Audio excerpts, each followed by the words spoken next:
በስመ አብ ወወልድ ወመንፈስ ቅዱስ አሐዱ አምላክ አሜን። ተወዳችሁ በጌታችን በኢየሱስ ክርስቶስ በቅዱስ ስሙ በዘላለም በረከት በሰማይ ስፍራ መንፈሳዊ በረከት ተባረካችሁ። እግዚአብሔር አብ ልጆች አድርጎ የተቀበላችሁ መንፈስ ቅዱስ ያተመን የርስትን መያዣ ሀብተ ወልድ ስመ ክርስትናን የሰጣችሁ ጌታችን መስቀል ላይ በተሰቀለ ጊዜ ዕዳ በደልን ሲከፍል ዕዳ የተከፈለለት የዳነ ሕዝብ ያደረጋችሁ ሁላችሁ ብሩካን እንደምን ቆያችሁ? ሁሉን የሚችል አምላክ ስሙ የተወደደ የተመሰገነ ይሁን። እግዚአብሔር ልጆች ታኅሳስ 21 23 ወንደ ሰብአ ሰገል ወደ እመቤታችንና ወደ ጌታችን ወደ መድኃኒታችን ስጦታ ይዘን የምንሄድበት መርሃ ግብር ነው። በየዓመቱ በአጋፔ ቤተሰብ የሚሰራ ነው። ግን ዘንድሮም እንደ አምናው ለወልቂጤ ማርያም ነው የምንሄደው። ወልቂጤ ማርያም የምትመረቅበት ጊዜ ደርሷልና የሚያስፈልገን ነገር አለ። መብራቶች ያስፈልጋሉ፣ ምንጣፍ ያስፈልጋል። ሌሎች ደግሞ መሬት ላይ የሚነጠፉ ሸክላዎች ያስፈልጋሉ እና ይሄን ስጦታ ወደዛ ብናዞረውና የሚቀጥለው ዓመት ወደ ሆስፒታሎቹ እንዞራለን ብለን አስበናል። ፈቅድ ብንኖር ስለዚህ እንተዘጋጁ። ላይቭ ስትሪም ነው የምናደርገው 9114138 ስልኬ ላይ ታሳውቁኛላችሁ። ከዛ በፊት ግን እግዚአብሔር ልጆች ምን እንደሚያስፈልገን ዝርዝሩን በደንብ ምናልባት ማቴሪያሉን በመግዛት የምታገለግሉ ሰዎች ካላችሁ የመብራቶችን ዋጋ የምንጣፉን ካሬ ምናምን ደግሞ ነግራችሁና እስከዛ ድረስ ተዘጋጅታችሁበት ትመጡና ላይቭ ስትሪሙ ላይ እሱን በመግለጽ ቶሎ ብለን ፕሮግራማችንን በዛ በተዋበ የስጦታ መርሃ ግብር ደምድመን ገናችንን እናከብራለን። እግዚአብሔር እናንተ ቤታችሁን ይባርክ። ዛሬ የምንማረው ኦሪት ዘፍጥረት ምዕራፍ 8 ቁጥር 22 ላይ በምድር ዘመን ሁሉ መዝራትና ማጨድ፣ ብርድና ሙቀት፣ በጋና ክረምት፣ ቀንና ሌሊት አያቋርጡም የሚለውን ሐሳብ ነው የምንማረው። እንግዲህ ይሄ ፍርጥ ቁርጥ ያለ እውነት ነው።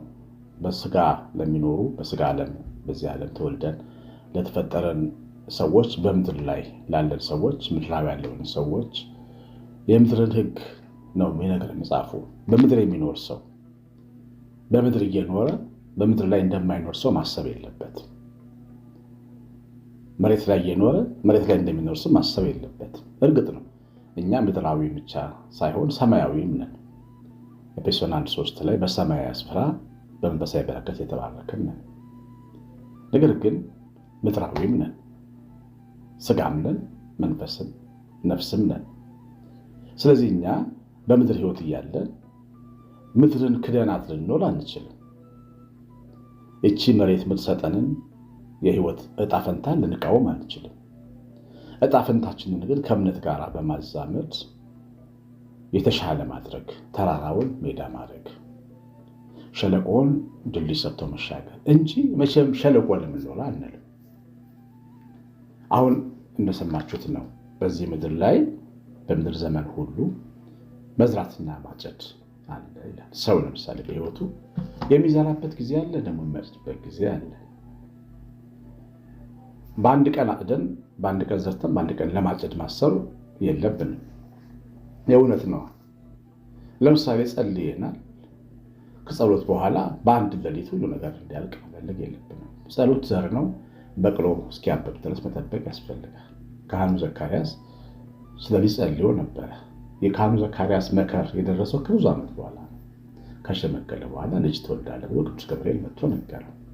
ማመን እስኪያቅተው ድረስ ግን ያ ዘር ማፍራቱ መታጨዱ አልቀረም። ታጨደ፣ ልጅ ወለደ። የምንዘራው መታጨዱ አይቀርም። ግን የመዝራት ቀን ላይ ማጨድን ስንጠብቅ ከእግዚአብሔር ጋር እንጣላለን።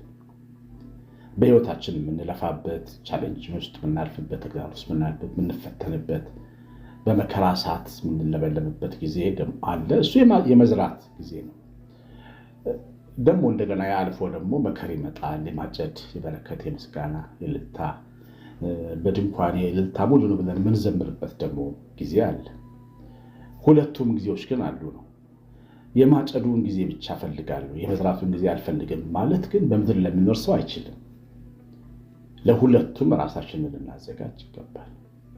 ልጆች ለምን በምድር ላይ መዝራትን ማጨድም ይችላል። በጎም ስንዘራ እንዲሁ ነው። አንዳንዴ በቃ እግዚአብሔር ያውቃል የምንሰራቸው በጣም ብዙ በጎ ነገሮች አሉ። ለእነዚህ በጎ ነገሮች ወዲያውኑ መልስ ላናገኝ እንችላለን። ዝም ብለን የቅንነትን ዘር እየዘራ ቅንነታችንን የማይረዱ ሰዎች ሊገቡን ይችላሉ። ግን የሆነ ቀን ሲመሰከርልን ደግሞ እናያለን። ያን መታገስ ነው። የዘሩ የማጨድን ቀን መጠበቅ አለባቸው። የዛሬው ትምህርት ማሳቢያ ነው። በዚህ ዓለም ዘመን ውስጥ የምንዘራ ሰዎች ታግሰን ደግሞ የማጨድ ዘመን እንዳለ ማወቅ አለብን። ክፉም ቢሆን ደግሞ ብንዘራ እንዲሁ መታጨድ ዘመን አለው። ዘርተን የሚቀር ዘር የለም። እንክርዳድም የዘራ እንደበቀለ ወንጌል ይነግረናል። ጠላት በእርሻው መካከል ተኝተው ሳለ እንክርዳድ ዘራና በቀለ ይላል። እንክርዳድም ይበቀላል፣ እንክርዳድም ይታጨዳል። ክፉም የዘራ ሰው በሕይወቱ እግዚአብሔር ረሳልኝ እኔም ረሳሁት ብሎ ሊቀመጥ አይችልም። መታጨዱ አይቀርም። ይህንን እውነት አውቆ መኖር ያስፈልጋል። በዚህ ዓለም ዘመን ሁሉ የሚኖር ሰው የመዝራትና የማጨድ ቀን እንዳለ ማወቅ ማመን አለበት። ብርድና ሙቀት፣ በጋና ክረምት አለ። ብርድና ሙቀት ከምቾት ጋር የሚገናኙ ናቸው። አንዳንድ ሰው በጣም ብርድ ይመቸዋል፣ ለአንዳንድ ሰው ሙቀት። ግን ብዙ ጊዜ ግን ሙቀት ከሰለሰው ልጆች ከብርድ ይልቅ ይመቻል። ብርድ ብቸኝነት፣ ድብርት፣ ተስፋ ቢስ መሆን፣ ረዳት ማጣት እንዲህ አይነት ስሜት ማለት ነው። ብዙ ጊዜ ወጣቶች ላይ የሚታይ ስሜት ነው። ከቤታቸው ከወጡ በኋላ ከእናት አባታቸው ቤት ከዚህ ዓለም ጋር እስኪላመዱ ድረስ የሚጋፈጡት ነገር ነው። ብቸኝነት ያጋጥማቸዋል።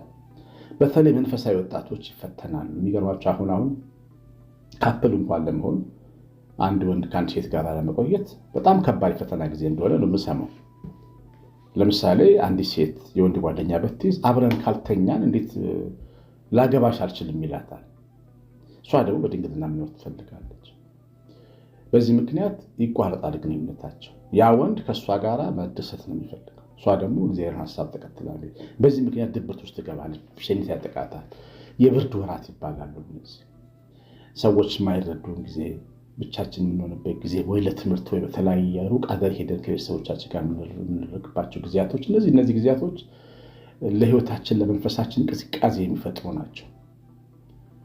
ከሰዎች ጋር ስንጋጭ፣ ወዳጆቻችንን ጥለውን ሲሄዱ፣ ሲነጠሉን የሚሰማን ስሜት፣ ችግሩን ለመፍታት ሞክረን እንኳን ሰዎቹ ግን ፈቃደኛ ሰው ሲቀሩ የሚሰማን እንዲህ አይነት ስሜቶች የብርድ ስሜቶች ይባላል። እና የሙቀት ደግሞ አለ። ደግሞ የደስታ፣ የበረከት፣ የሰላም፣ የተድላ፣ የሰርግ፣ የልደት፣ የሽብሸባ፣ የእልልታ ጊዜያቶች ደግሞ አሉ።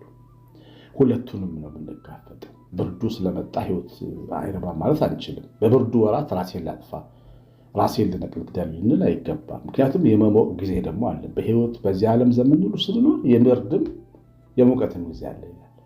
ሁሉም አንድ አይነት አይደለም። ሁሉም አንድ አሁን እንደደበራችሁ አይደለም ሕይወት የሚቀጥለው። ሌላ ምዕራፍ ደግሞ አለ፣ ሌላ ቻፕተር አለ። እንደገና አዲስ ቀን ደግሞ ይመጣል።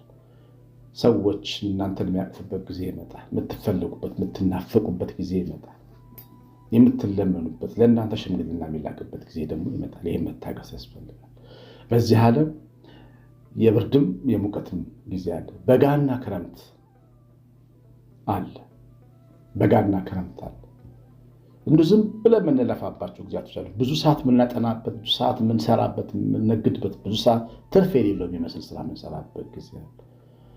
ክረምቱ ወደ በጋ ሲቀየር ድረስ፣ ፀሐይ እስኪወጣ ድረስ ግን መስራት ያስፈልጋል። ገበሬ በክረምት ሲያርስ ጭቃ እየረገጠ መብረቅ እየበራበት ዝናብ እየመታው ነው። ያንን ባያደርግ የህዳርና የታህሳሱን አጨዳ አያገኘውም ነበር። የበጋው ተድላና ደስታ ጎተራው አይሞላም ነበር። በህይወታችን ሳንሰራ ማግኘት ልክ ያልሆነ እምነት ነው። በጣም የተበላሸ ዓለም ውስጥ ነው የምንኖረው።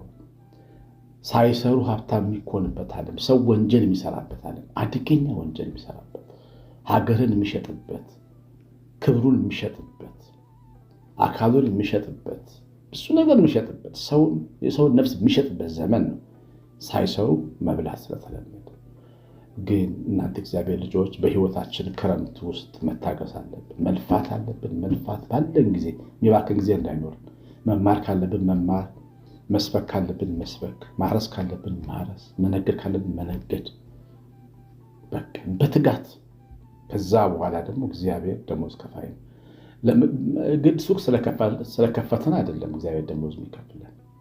ሰው ቤትም ተቀጥረን ብንሰራ ለእግዚአብሔር ታማኝ ሆኖ መስራት። አይታችሁታል። ዮሴፍ በጲጥፋራ ቤት ታማኝ ነበር። ምንድን ነው ያደረገው? እግዚአብሔር የግብፅ ሁለተኛ ሰው ነው ያደረገው። ደሞዝ ከሰማይ ነው፣ ታማኝነት ግን ከኛ። በዛ ትጋታችን መቀጠል። ደሞዙ ትንሽ ሊሆን ይችላል፣ እኛ በሰራነው ያልሰራ ሰው ሊመሰገን ይችላል። አንዳንድ ካምፓኒዎች ዘመዶቻቸውን ይቀጥሩና እናንተ ለፍታችሁ ዘመዶቻችሁ ይመሰገናሉ። እሱ የሰው ዋጋ ነው። የእግዚአብሔር ዋጋ ሌላ ነው፣ የሰማይ ዋጋ ሌላ ነው። ታማኝ ሆኖ በጋውን ሲመጣ ክረምቱን ማሳለፍ ያስፈልጋል። በጋ ይመጣል፣ ለሰው የሚከፈልበት ጊዜ ይመጣል። እናንተ ዲያቆናት፣ እናንተ እግዚአብሔር ካህናት በጣም ትንሽ ደሞዝ ነው የምናገኘው። ቤተክርስቲያን ውስጥ እንደ እግዚአብሔር አገልጋይ ምስኪን ድሃ የለም። ትንሽ ደሞዝ በየክፍለ ሀገሩ የምታገለግሉ ቅዱስ ስትሉ ምስጉን ስትሉ በቃ ሰው ደግ ሰላም ወጥቶ እንጀራ ስላበላ ብዙ የከፈላችሁ የሚመስላቸው ናቸው። ግን ተከታችሁ አገልግሉ። ደሞዝ ከሰማይ ነው የሚከፈለው። ተስፋ እንዳትቆርጡ። አምላካችሁን፣ ታማኙን አምላካችሁን በጌጠኛ ቤቱ በደንብ አገልግሉት። እናገልግለው። ብቻችሁን ብትሆኑ እግዚአብሔር ያያችኋል። ብትለፉም ብትደጉም ጳጳሱ ባያችሁ፣ አለቃው ባያችሁ፣ እግዚአብሔር ግን ያያችኋል። ስለዚህ በበጋው ወራት በረከት እንድንሾም በክረምቱ ትጋት መመስገን መትጋት ይገባል። ማለት እግዚአብሔር ልጆች በህይወታችን ዘመን በዚህ ዓለም ዘመን በምድር ዘመን ሁሉ በጋና ክረምት አለ፣ ቀንና ሌሊትም እንዲሁ አለ። እኔ ቀኑ ይሻለኛል፣ እኔ በጋው ይሻለኛል፣ እኔ ማጨዱ ይሻለኛል ልንል አንችልም። ይሻላል እኮ ግን ያኛውን ሳናልፍ የኛውን አናገኝ። ሳንዘራ እናጭድ፣ ብርዱን ሳናሳልፍ ሙቀት ጋር አንደርስም፣ ክረምቱን ሳናልፍ በጋውን ጋር አንደርስም። እውነቱን ማወቅ ያስፈልጋል። ጨለማውን ሳናልፍ ቀን ላይነጋ ይችላል። ስለዚህ ሁለቱም የህይወታችን ዕጣ ፈንታ መሆኑን መቀበል ያስፈልጋል።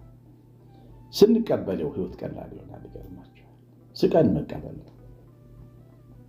አሁን በዕለት ተዕለት ህይወታችን ሲመሽ እንደውም ደስ ነው የሚለናል። ማረፊያ ሰዓታችን ነው። ለምን መሸ ብሎ ሀዘን የሚቀመጥ ሰው የለም። በኑሯችንም ውስጥ አንዳንዴ ሌሊት ይመጣል ወይ ክስረት፣ መታመም፣ ችግር፣ ግጭቶች፣ ተስፋ መቁረጥ፣ ኃጢአተኝነት፣ የሰውነታችን ጠላት ዲያብሎስ ፈተና፣ መንፈሳዊ ህይወታችን በጣም ብዙ ጨለማዎች ሊመጡብን ይችላሉ። ህይወት ግን ጨለማ አይደለም፣ ሆኖ አያውቅም። ብርሃን ይመጣል፣ ቀን ይመጣል። 12 ሰዓቱ ሲያልፍ እንደገና ይነጋል። እንደውም አንዳንዶቻችሁ ጨለማ 4 ሰዓት ብቻ ነው። የአንዳንድ ሀገር ጨለማ 5 ሰዓት ብቻ ይጨልም። በኢትዮጵያ ነው የምናገረው። 12 ሰዓት ጨለማ ነው ብለው የእግዚአብሔር ልጆች ጨለማ ያለ ነው፣ አዲስ ነገር የለም። ሌሊት ያለ ነው። ቀኑ ቢጨልም ተስፋ እናስቆርጥ። የታሰሩባችሁ ሰዎች ይፈታሉ። የታመማችሁ ትድናላችሁ። የከሰረው እንደገና ያተርፋል። የጎደለው ይሞላል።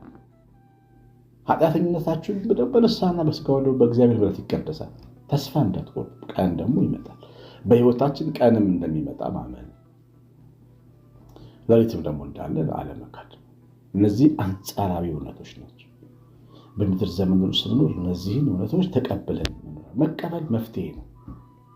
መፍትሄ ነው። ለምን ችግር መጣ አንልም፣ መፍትሄ ነው። የሰማኑን በልባችን ጻፍ። እግዚአብሔር ቸርነት ከሁላችን ጋር ይሁን። ብዙ የተባላችሁበት ተስፋ አለኝ። ኮሜንት አድርጉ፣ ጻፉልኝ።